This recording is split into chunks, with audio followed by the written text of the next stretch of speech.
Did you also resonate with the second reading? I'm getting lots of different fluffy items. Um,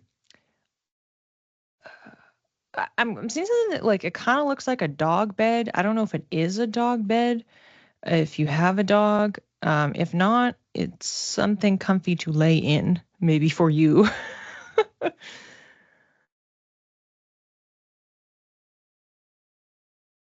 Fluffy. Yeah, I just it looks unusually shaped, but it's comfy to lay in. So, okay, I'm gonna look further into that.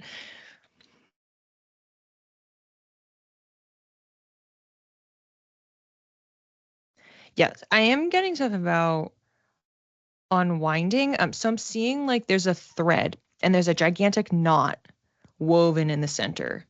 So there's like this build up over time of stresses and worries and things that you're thinking about and stuff that you're doing, and it's all just like this gigantic ball. And then there's the two little threads that are sticking out. This is supposed to be one really, really long thread, but it's all tangled up. And it's a visual of just slowly pulling on one end. And it's trying to find the thread in that. So how can you unknot this massive knot in here? You have to follow one end and just try to work your way backwards and work your way through it in order to undo it.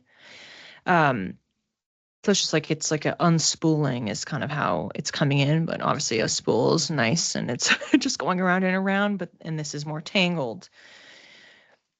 It doesn't necessarily feel like it's physical, like, oh, you have like knots or some specific like ailment or something that you're trying to undo. This feels more like it's a mental, emotional state and things that you're sorting through. It does feel stress, anxiety related. Things that you have been preoccupied with, piling up over time, lots of to-dos, things to check off a list, things to accomplish, like a lot of pressure, either that you're putting on yourself or that other people are putting on you, or there's expectations that are happening, and then you're feeling like, well, I have to do that. So some of it does feel like it's self-imposed, but some of it's around just things are happening.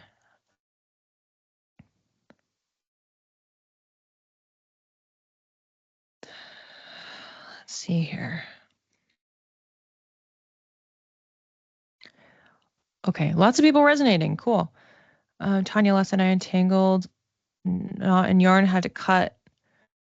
I was using for a sock knitting competition. Finally ready to address it, but need to loosen up to get the knot out. Yeah. Yes, unraveling ball of shame imposed by being autistic and having to find that out and learn how to embrace yourself. Okay, great. All right, that makes a lot of sense, actually. All right. So I'm getting that there's at least another thing I can look into before I actually can flip over the card. Um,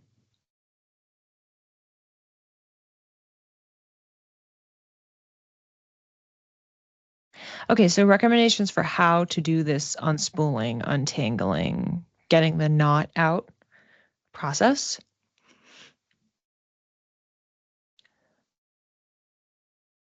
I'm definitely seeing leaning into different outlets specifically that are creative. I'm seeing, and it doesn't have to be literal, but I'm seeing more of like drawing on like markers, like markers, like coloring, um, things like that. Like almost like like the adult coloring books. It looks more like that type of an activity. It's something that you can put order into place. There's a creativity in it, but there's also something that's systematic about it, that there is a process. Um, but then it's a steady repetition of something that you're doing. You're pulling a different color out. You're pulling thing and you're coloring this one spot and you're doing this over and over and over again until it's done and then it's completed. And then you have a sense of completion and then you have something that you can hang up or show or do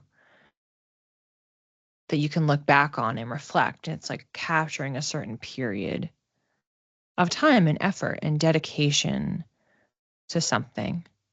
But it seems like it's a simple thing. And again, you don't have to do this specific activity if you don't want to. But it's about doing something that allows you to, what we've been talking about, like doing some grounding in, something that allows you to connect. Coloring is a very sensory activity, where all that card two number two stuff. With Pisces, Pisces is also very creative. So doing something that can ground you a little bit. And when you are doing something like coloring, yeah, like your mind can wander, but you can also sort some things out. You could reflect, you could, if you wanted to, and it wasn't a coloring book and you wanted to create something, you wanted to create some sort of art that represents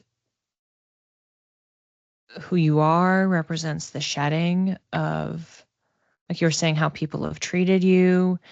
So again, it can be literal, it can be metaphorical. I am seeing something about having an outlet that helps you with processing this and allows you to do something for yourself, but to not put some of those things away in the sense of that you're forgetting about them. It's not about forgetting about them, but it's like you're holding it up to the light and I see this, I acknowledge it, I see the impact of it, I understand it, I can contextualize it. These experiences are represented by green. The greens now go here. I have put them in a place that I can see, that I can acknowledge, but is not of me. So there's a lot of like big picture kind of work that you can do even in such a simple seeming task. Group activities for art. Okay, Tanya, thanks for the recommendation. Coloring metaphorically, harmonizing by fully being me and not tolerating. Well, of course. Definitely no tolerating mistreatment. But the emphasis here is about what you're doing to ground. So creating pieces of space, vessels of space for you, for yourself, creating a healthy outlet that feels calming, that feels nurturing, and that allows you to just slowly unspool. You're not going to undo the knot by just yanking on the string. You're not going to undo it by force.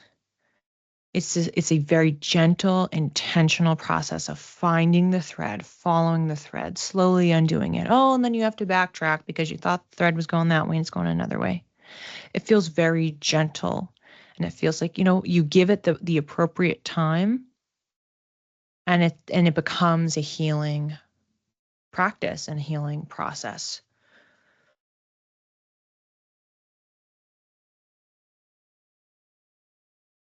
I didn't even flip over the card. I was so distracted by what I was saying. Last quarter moon in Sagittarius, practice gratitude. Also great. Also great to supplement everything we were just talking about.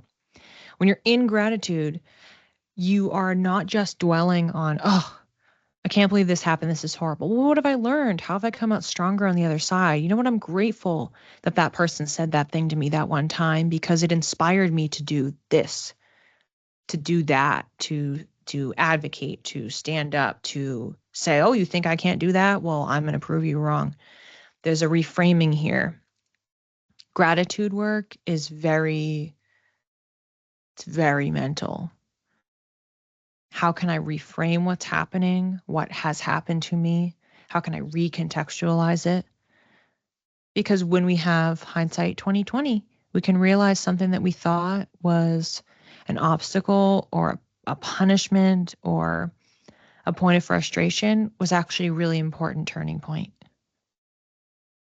Gratitude, worthy part of me appreciating the worth and value people, beings in my life. Yes. Last quarter moon in Sagittarius. Practice gratitude.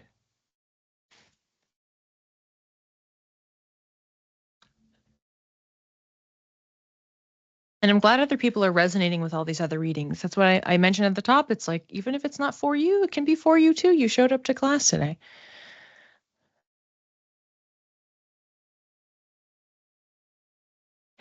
Guidance for my spiritual journey forward and my fear of my husband not accepting that part of me. You're very, very welcome, Bianca.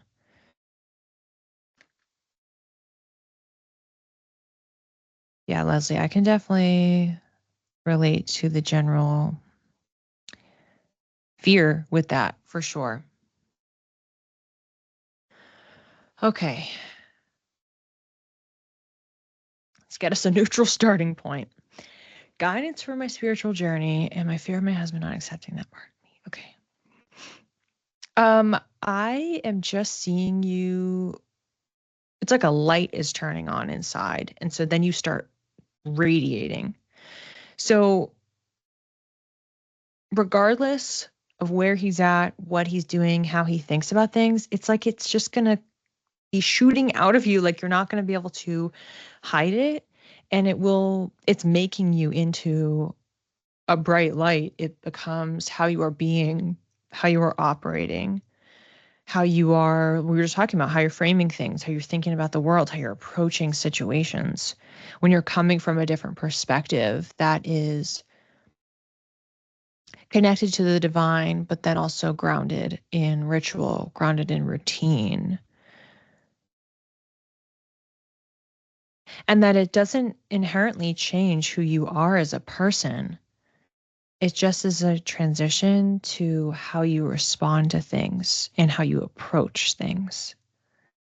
So for him, if he just doesn't understand why you are using certain vocabulary or why you're approaching something in a certain way or why you're responding differently. Usually when you discuss how to load the dishwasher, you react like this. And now you're reacting in a slightly different way. And that might just feel a little disorienting and confusing for him, even for something small like that. And I'm just getting for him that it's about just like giving space for the processing of that, not to hide away and not share the things that you're interested in and the things that you are experimenting with or trying out and seeing what resonates with you, because that work is for you. And I'm getting something about like the healing piece, that if you want to embark on this journey, your North Star is that it's is that it's healing you, that's providing you with clarity, it's providing you with purpose and a sense of direction. And that's the North Star to focus on. And having intention setting, having not what your goals are, but the intention, like what's the energy that you want to bring to the space? What's not the impact that you want to make on the world, but what do you want to bring to the table? Like, you see how like I'm framing it in a very, very specific way. It's not about like a thing you're accomplishing or a thing that you're doing. It's just how can you be? How can you embody? How are you stepping into an elevated, up-leveled, aligned version of yourself? So on one hand, it's focusing on that, making sure that you're really clear. You're clear on the journey, the mission of the journey, the intention of the journey, having that be super clear. And it's like brain going towards that, living in alignment with that. And then the 20% is trying to be mindful that he might just be a little thrown off and confused by any like shifts in behavior. Like he might not notice some things right away, but if he's noticing a few things, then just giving him the grace, giving him the patience and the space, holding the space for him to react or be in dialogue about it. And not getting defensive if he's like, oh, why are you doing that? Like, because he's just confused. He just doesn't get it. It's not something that he's familiar with, that he was exposed to. So being true authentically to yourself and your good intentions And then being able to look and be, okay, well, I know I'm changing, I know I'm evolving. And so if I want him to accept me, accept this new version of me, which will take time to grow into, it does not happen overnight, then I have to check in with him. It's not just, well, he has to keep up with me. It's how can you be in dialogue with him? How can you not get defensive if he's saying something? How can you hear the confusion even if the tone is not reflecting that? It's reading between the lines of what's being said or what's being done, if it's, passive aggressive or whatever it is. It's like screening for that, because it's something that happens over time. And then it can be understood in small conversations. It's not like you have to turn to him and say, hey, I want to do X, Y, and Z. You don't actually know where this journey is going to take you. So you can't describe the destination to him. And the recommendation I'm getting is like not to have yourself fixed on a specific destination, because that may not pan out. What you're doing in your work, your spiritual work, is you're trying to align with something. You're trying to connect. And that is a process, and there are ups and there are downs to it. So it doesn't need to be a conversation that, hey, like, so I'm doing this now and I'm going to change my whole lifestyle. It's like, it won't even necessarily stick for you, and it will definitely be jarring. But I think it could give you a little bit of peace of mind of remembering that you are in a state of evolving, which will happen slowly over time. There will be rises, there will be falls, there'll be plateaus. And just making sure that you keep an ear, keep an eye to be attentive to him. So as he is noticing the shifts and patterns, that you can create the vessel for him, the opportunity for him to be confused, be curious, be uncertain, and that you're not lecturing to him what this means or that means.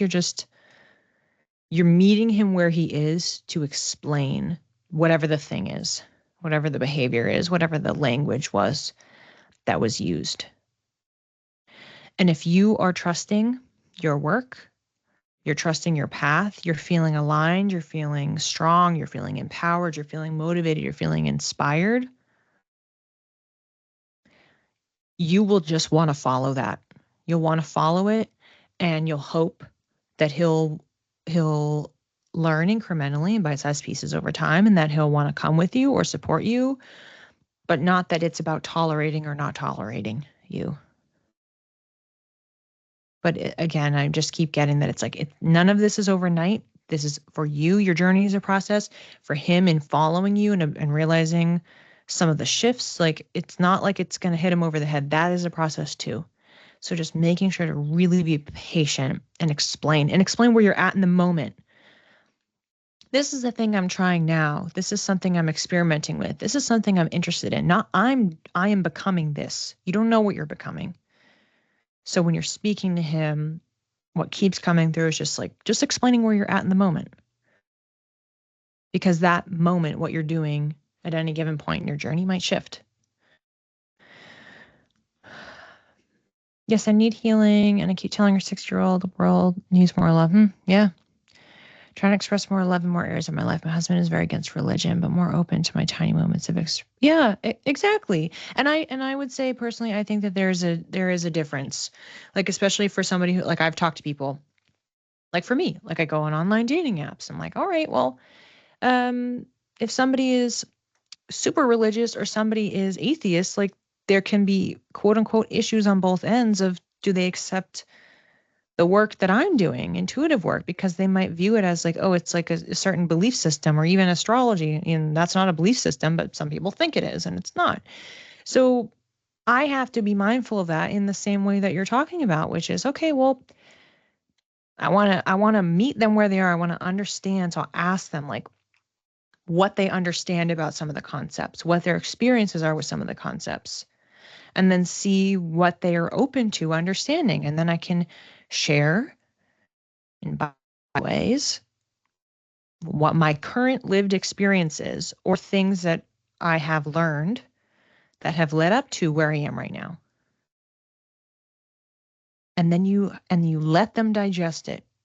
And if it's not for them, and they're not asking the questions that they should be asking that demonstrate that they just care about you, that it's not a roadblock, it's not a barrier, it's a flaw or anything,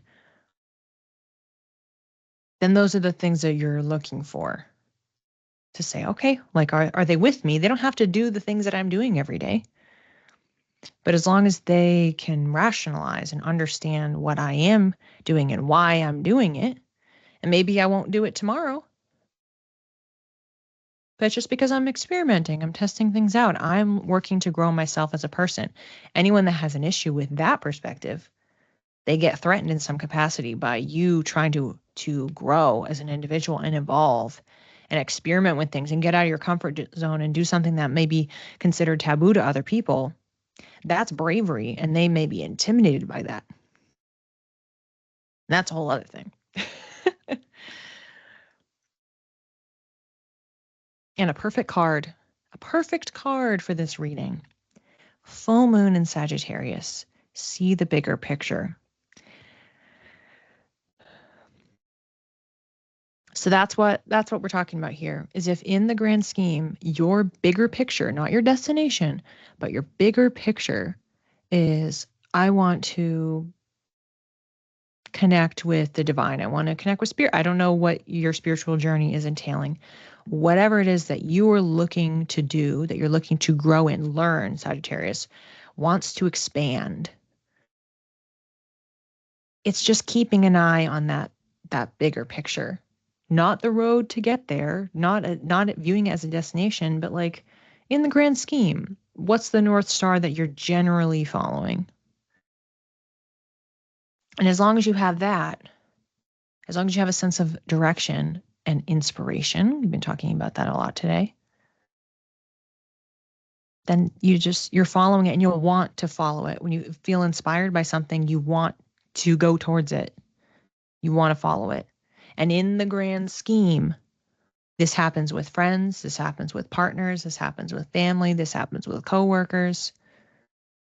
When you are going through a transformational shift, when you are embarking on a journey, if people can't see it, they can't see the big picture. They can't see what it is that you're doing every day, what it is that you're moving towards, what it is that you're trying to not obtain, not achieve, but align with, connect to.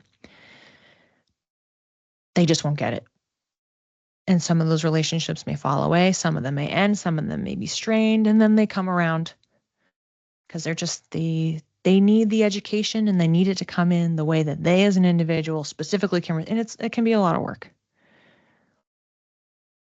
So that's why then 80% is focusing on you, focusing on your bigger picture, what you are trying to navigate through, how you're trying to learn, develop, and grow.